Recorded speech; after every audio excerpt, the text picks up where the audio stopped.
Que eu gosto bastante. A gente vai falar de epidemiologia da dor na coluna. E aí eu trago para vocês uma reportagem da USP muito legal, que foi publicada em 2021.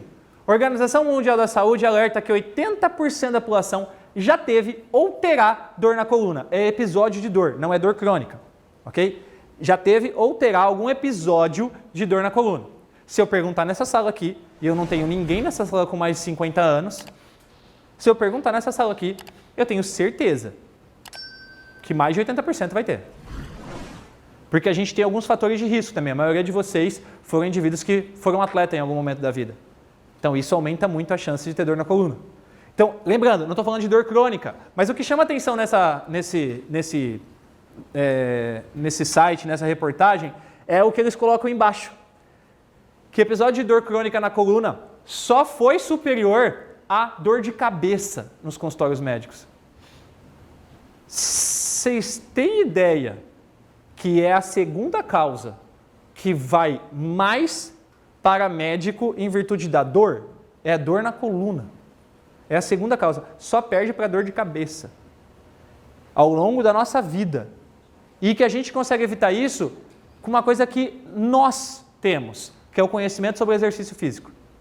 A hora que a gente fala sobre dor no mundo, 65% da população mundial sente dor na coluna pelo menos uma vez no ano. E 84% pelo menos uma vez na vida. Avançando, em indivíduos entre 7 e 19 anos, a prevalência de dor crônica é de 12%. Agora, olha, eu estou falando de dor crônica. Então, dor de 3 meses ou mais. Tá? Não é mais episódio de dor. Dor crônica, 12% dos indivíduos entre 7 e 19 anos. A maioria aqui em virtude de escoliose. Tá? Momento de crescimento, a gente tem uma chance maior desses indivíduos terem escoliose. A prevalência mundial de dor crônica na coluna varia entre 12% e 33%. Se a gente pega 33%, é um número bastante elevado. E aí, obviamente, tem toda uma questão de faixa etária, né? 7 anos, 1% da população. 10 anos, 7% da população. 14 a 16 anos, 18%. O pico da prevalência, embora todo mundo ache que o pico da prevalência da dor crônica é em pessoas muito mais velhas, não. É em pessoas entre 40 e 69 anos.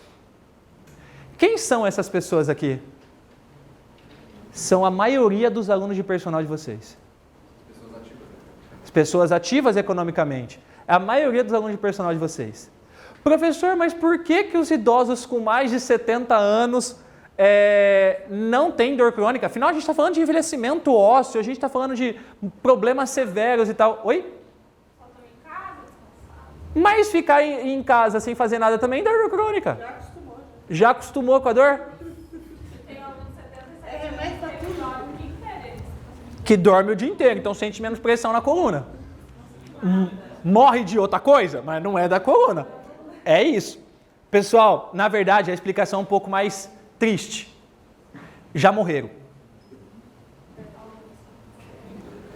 Vamos por partes. Vamos por partes. Lembra lá atrás sobre os fatores? A gente tem fatores emocionais, a gente tem incapacidade funcional, a gente tem diminuição de socialização. Tá? Se eu tenho uma dor crônica na coluna com 40 anos, eu carregar ela durante 30, 35 anos, o quanto que essa dor já não me gerou incapacidade, o quanto que isso já não me gerou de incapacidade e imobilidade, e isso gera óbito lá na frente. Então, vocês vão ver daqui a pouco, eu vou mostrar um gráfico para vocês, que a curva faz isso aqui e depois ela faz isso aqui. Ó. Ela fica retinha. E depois você começa a ver uma tendência de queda. As pessoas já morreram. A gente está falando de uma população que vive, em média, 75 anos, mais ou menos, aqui no Brasil. Tá? Se você for pensar no mundo, é até um pouco menos. Tá? Mas as pessoas já morreram. Então o pico vai ser entre 40 e 69 anos, que são a maioria dos alunos de vocês. E aí quando fala disso no Brasil, olha lá, prevalência no Brasil, é um artigo bem recente, tá? Que teve aqui uma porrada de 60 mil pessoas, 60.202 pessoas nesse estudo, 18%, 18,5% ficou a prevalência de dor crônica na coluna na nossa população. E notem aqui que essa proporção vai subindo, aqui já com 60 anos não sobe tanto, mas essa proporção aqui, esse percentual vai aumentando conforme a idade aqui, mas lembrando que aqui está com 60 e mais. Se fosse 70 já seria um pouco diferente. E notem a curva que eu falei para vocês, ó. Notem que depois de 70 anos, essa curva começa a ficar reta, até com uma tendência de queda.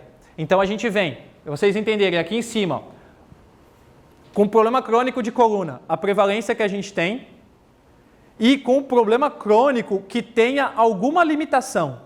Então a gente tem um número menor, obviamente, mas também um número alto ali, acima de 20% nas pessoas mais velhas. Isso quer dizer que você vai ter um aluno com esses problemas crônicos e que isso está relacionado à intensidade da dor. Então notem aqui, a gente tem uma intensidade leve de 32% e pessoas com intensidades maiores, com mais severas intensidades, 16% dessa dor.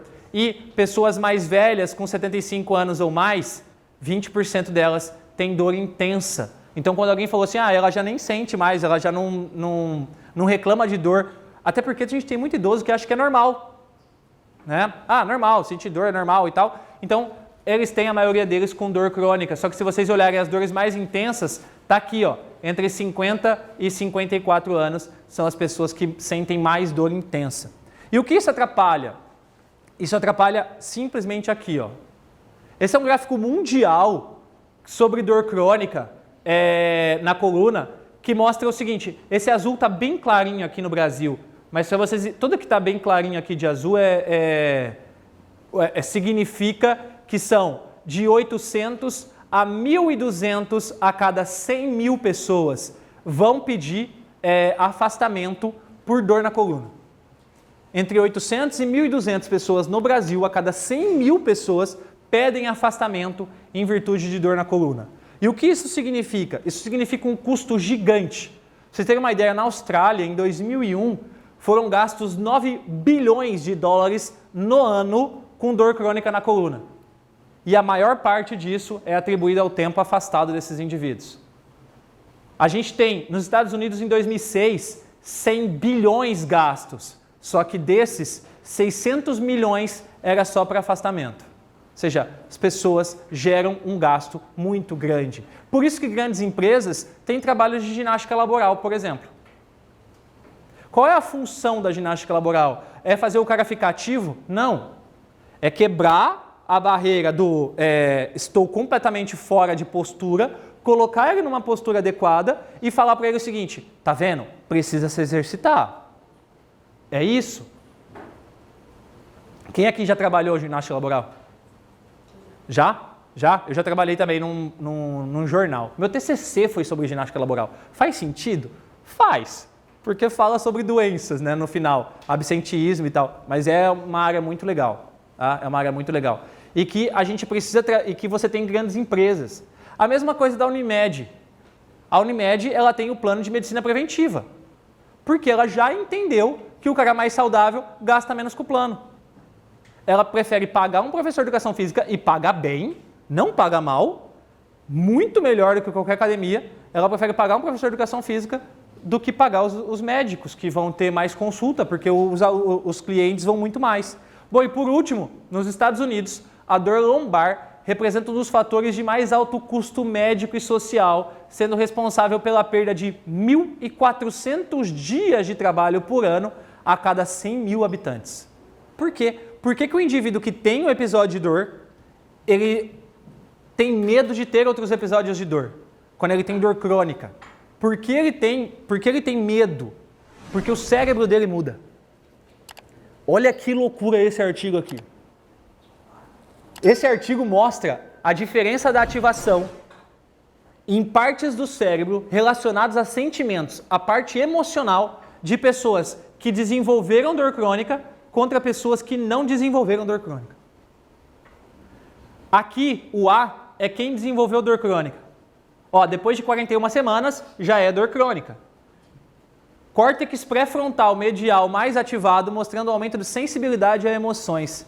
Pessoas que desenvolveram dor crônica com muito mais ansiedade e estresse, comparando ao B, que não desenvolveram, tiveram episódios, todas aqui tinham episódio de dor.